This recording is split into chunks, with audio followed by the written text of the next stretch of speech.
Today I'm going to be watching animations from my YouTube channel. The first animation I'm going to watch is a Dr. Arrow almost killed me. I guess that's my time to go TikTok off. Dear Diary, after 12 silent years, I am finally ready to share with you my difficult diagnosis story, the beginning of my diabetic life. Okay. I was 10 years old and away on a school trip when my symptoms quickly started to show. I didn't think too much about it at the time, but I became incredibly What disease did he get? What happened? What symptoms did he get? Curious now. thirsty and horrendously dehydrated. I needed to pee every 5 minutes. I was lethargic, terribly tired, and was drastically losing weight. All of these symptoms are signs of type 1 diabetes, and if left How do you get diabetes? untreated, can cause coma or even death. When I returned home, my parents knew almost instantly that something wasn't right. They took me straight to the doctors. But unfortunately, my symptoms were mistaken for a virus instead, and I was told to go home and rest. I tried, but I couldn't get a single minute of sleep in because every single part of me was throbbing. I was weak and incredibly tired. Overnight, my condition rapidly deteriorated. I remember feeling scared at first, but as time slowly passed, I couldn't think about anything other than the fact that I felt like I was dying. That's me. That I remember Over the next few hours, I became violently sick. I was dehydrated and frail. No matter how much... How is this a virus? The parents, if she's acting like this...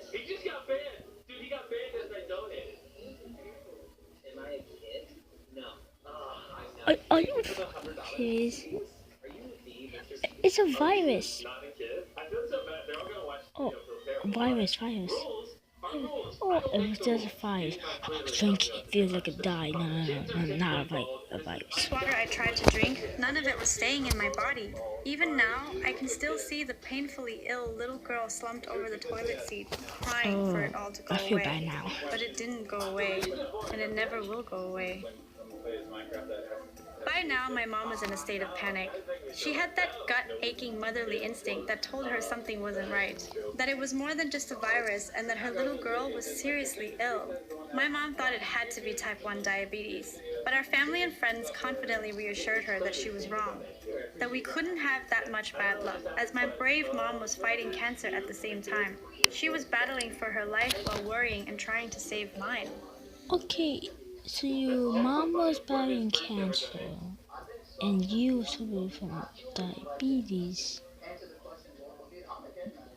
And your mom was trying to make sure you're alive instead of her. That's a true mom. Now convinced and running out of options, my mom asked our neighbor to come over to the house and test my blood sugar, as her daughter was also a type 1 diabetic. I can still see the heartbreak and horror on my mother's face when she read the results. My blood sugar was so high, the meter couldn't even read it. A non-diabetic's blood sugar should be between 4 to 8 millimoles. Mine was higher than 40. My mom ran to the phone and called the hospital, begging for someone to help. The nurse on the phone told her we didn't have time to wait for an ambulance anymore. We needed to get to the hospital immediately, and I needed to be kept awake. By now, I was drifting in and out of consciousness, and my hazed memory only let me recall certain moments of that terrifying car journey. When we got to the emergency room, my mom flung out of the car, scooped me up in her arms, and ran towards the door. I remember her screaming for help while a sea of people rushed towards me. A man with a broken leg who was sitting in his wheelchair instantly lifted himself out so that my mother could place me down. I was rushed into the emergency room and placed on a bed. I remember trying to find the strength to cry, to ask what is wrong with me, to ask if I was gonna die, but I couldn't even do that. Within minutes, doctors began inserting tubes, wires, needles, and hooking me onto machines. Dozens of doctors, consultants, and nurses were huddled at my bedside with machines screaming in my ears. At 10 years old, I knew that I was in trouble, and I was terrified. The doctors explained that my blood sugar... You were 10? and ketone levels were too high to read. And this is where it gets scary. I was in the late stages of diabetic ketoacidosis, DKA for short, a life-threatening complication for type 1 diabetes. DKA occurs when there is not enough insulin in the body, which is produced by the pancreas and causes your blood to turn acidic and therefore poisonous. When this happens, an immense strain is put on your body's organs. Your heart, lungs, and kidney can all fail, which was what was happening to me. You can fall into a coma, and death can be a very realistic outcome. The ER doctors were able to stabilize me and transfer me to a children's intensive care unit where my dad asked the doctors, "Is my little girl going to be okay?" Their reply was, "Sir, I can't tell you that. Your daughter is in critical condition and the next 24 hours will be crucial." When I look back on that day, I feel sad, but more than anything, sad for my parents. I cannot even imagine how they felt being told that their little girl might not make it through the night. For any parent, it's something you never want to experience for yours or anyone else's young child. Seeing the sheer pain embedded in my mom's face is something I find difficult to erase. It's something I'm going to carry with me forever. The rest of that night was a blur, a painful, emotional blur. When I woke up, I realized that I was living what seemed at the time a terrifying nightmare, one that you couldn't escape or run from. It was a nightmare in a constant loop, and I was in the middle of it all. It was overwhelmingly real and intense, but as the days went on, slowly, I regained my strength. Before I was released from the hospital, the nurse told my mom that I'd need injections for the rest of my life. It's a burden that comes with every type 1 diabetic. We live in the constant pattern of insulin injections, carefully managed diets, and constant monitoring of daily blood glucose tests. No matter how hard we maintain a healthy lifestyle or exercise, it will never go away. I am reminded of this nearly 10 times a day when I look down at my pin-pricked finger and stare into a machine to tell me if I need to inject myself. I've struggled my entire life to accept this lifelong condition. I carried the weight of the world on my shoulder, but now, after years of anger, hurt, and shame, I've learned to be proud of every bit of who I am. I am a fighter, and nearly 12 years later, I feel stronger than ever. I am here, I am alive. And although I have a condition that will never go away, it's okay. I am okay. I'm not ashamed or embarrassed to shout out from the rooftops about my condition, because I won't let it take any part of me away again. I am brave, resilient, and unstoppable. And if you think type 1 diabetes or any other disease is ever going to hold you back, my God, are you wrong. It's not real Mr. Beast if he doesn't tip his door. You are correct, mate. Let's find some That story is hot. Yeah. Or if you came to It's so common because it's talking about diabetes isn't going to take you down. It's going to make you stronger and better. That's not real. No, that's not real. That's just crazy. It's not a That's YouTuber, it's from a company. No, please, no. crazy. The next one I actually wanted to watch was called I don't know if this is real or not. it be real.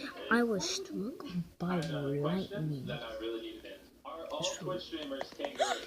I don't know what to do now. I feel like I should be crying, but I'm just very confused. Me too. I don't know if they're even or kangaroos. Do we have to put our attention back though? Well, this firm up real. Oh, hey, I found my stuff. There. Does she believe me now? You know what they say about how lightning doesn't strike in the same place twice? Well, Let's move on. and goal! Screamed David as he kicked the ball so hard it went over the fence and into the woods. Hey man, what'd you do that for? My dad just got this for me yesterday. He's gonna be so mad if I lose it. Dude, it's just over the fence. Just climb over and go get it like you always do. Alright, I gotta go. See you tomorrow at school. Peace!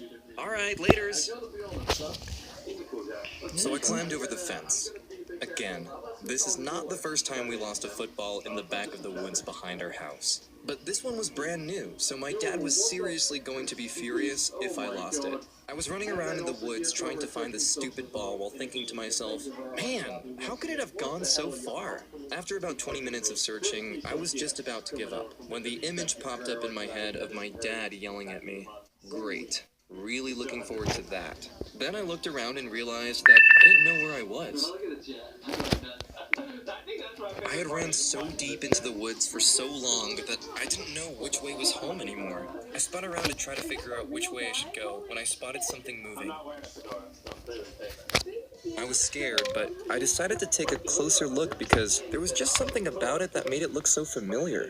Hey, it was my ball! And some raccoons! They were playing with it, and they must have brought it back into the woods with them. That explains where it went. I was overwhelmed with joy. So I chased the raccoon and sat down on a tree stump that was nearby and started thinking and staring at the sky. What a relief. At least that's one less thing I have to worry about. Although the sky is getting really cloudy. It looks like it's about to rain. So I grabbed my ball and started heading back the direction I thought my house was in. It's gotta be this way. After about 5 minutes of walking, I heard something really loud and really close. So, naturally, I turned around to see if I could find where it was coming from. Then, I saw another lightning strike the ground a few meters from where I was standing. I mean, lightning? Yeah, I just want to do kangaroo. I want to do kangaroo. Kangaroo, gosh. Hey, let's make a time lapse of this.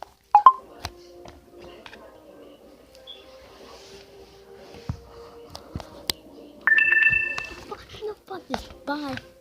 See y'all in the next